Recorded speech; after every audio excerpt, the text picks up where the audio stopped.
ظہر کے اثر جب خوب اوپر ہونے لگی اور بےتاب اور پریشان ہو گئے تو ابو بکر صدیق رضی اللہ تعالیٰ عنہ کے آنکھ سے آنسو کا قطرہ گرا اور وہ پیارے نبی محمد رسول اللہ صلی اللہ علیہ وسلم کے چہرے انور یعنی گال پہ گرا. اس کے بعد آپ صلی اللہ علیہ وسلم بیدار ہو گئے. فرمایا ابو بکر کیا ہوا, تم کیوں رو رہے ہو؟ فرمایا اے اللہ کے رسول مجھے کسی زہریلا سانپ نے ڈس لیا ہے جس کی شدت سے میں پریشان ہو رہا ہوں. اللہ کے رسول محمد صلی اللہ علیہ وسلم نے اپنا دعا کا دہر نکالا, تھوک نکالا اور ابو بکر کو جس جگہ زہریلا سانپ نے ڈسا اس جگہ لگا دیا. اور اس کے بعد پھر حضرت ابو بکر صدیق رضی اللہ تعالیٰ عنہ بالکل پہلے کی طرح ٹھیک ہو گئے. سامنے مکرم اس غار سور میں حضور اکرم محمد رسول اللہ صلی اللہ علیہ وسلم اور حضرت ابو بکر صدیق رضی اللہ تعالیٰ عنہ نے 3 دن تک قیام فرمایا. اور حضرت ابو بکر صدیق رضی اللہ تعالیٰ عنہ نے اپنے بیٹے سے کہا, بیٹے تم دن بھر مدینے میں مکہ میں گھومنا اور جو لوگ بھی ہمارے خلاف جو بات کرے تم شام میں آ کے مجھے رپورٹ پیش کر دینا. اور اپنی بیٹی حضرت اسما کو کہا کہ تم رات میں مجھے کھانا لا کر پہنچانا. اور اپنے نوکر عامر بن فہرا سے کہا کہ تم دن بھر بکریاں چلانا اور رات کو غار ثور پہنچ جانا تاکہ ہم تازہ دودھ دھو کر کے محمد رسول اللہ صلی اللہ علیہ وسلم کو پلا سکے. سامنے مکرم جب کفار کو یہ بات معلوم چلا تو انہوں نے محمد رسول اللہ صلی اللہ علیہ وسلم اور حضرت ابو بکر صدیق رضی اللہ تعالیٰ عنہ کے لیے اعلان فرمایا کہ جو شخص بھی حضور اکرم محمد صلی اللہ علیہ وسلم کو یا ابو بکر صدیق رضی اللہ تعالیٰ عنہ کو قید کر کے لائے گا یا ان کا سر کاٹ کر لائے گا اس کو 200 اونٹ انعام میں ملے گا. سامنے مکرم آقا آقا ہوتا ہے اور غلام غلام ہوتا ہے, لیکن یہاں جو انعام رکھا گیا ابو بکر کے سر کے لیے بھی 100 انعام رکھا گیا اور حضور اکرم محمد رسول اللہ کے لیے بھی 100 انعام رکھا گیا. مولانا عطا اللہ شاہ لکھتے ہیں کہ آخر کیوں نہ رکھا جائے, جب اگر پانی ہو تو پانی کی قیمت 10 سے 15 روپیہ ہوتی ہے اور اگر جب دودھ ہو تو اس کی قیمت 40 سے 50 روپیہ لیٹر ہوتی ہے, لیکن جب یہی پانی دودھ مل جاتا ہے تو اس پانی کی قیمت بھی بڑھ جاتی ہے. یہاں اس لیے حضرت ابو بکر صدیق کے لیے 100 اونٹ رکھا گیا کہ ابو بکر جو ہے حضور صلی اللہ علیہ وسلم کے رنگ میں رکھ گئے تھے, اس لیے اس کے لیے بھی 100 اونٹ کا انعام رکھا.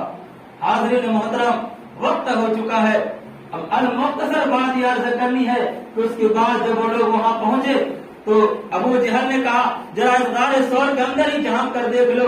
تو ایک شخص نے کہا ارے تم تو بالکل سادہ اور بیوقوف انسان معلوم ہوتے ہو, بھلا اگر اس کے اندر کوئی شخص جائے گا تو یہ کبوتر اپنے انڈا پر بیٹھا ہوا رہے گا اور یہ مکری جو ہے جالا تان دیا ہے یہ دنا بھرے گا, یہ نہیں ٹوٹ جائے گا. اس وقت ابو بکر صدیق نے فرمایا اے اللہ کے رسول اگر یہ لوگ جھانک لیں گے تو مجھے دیکھ لیں گے.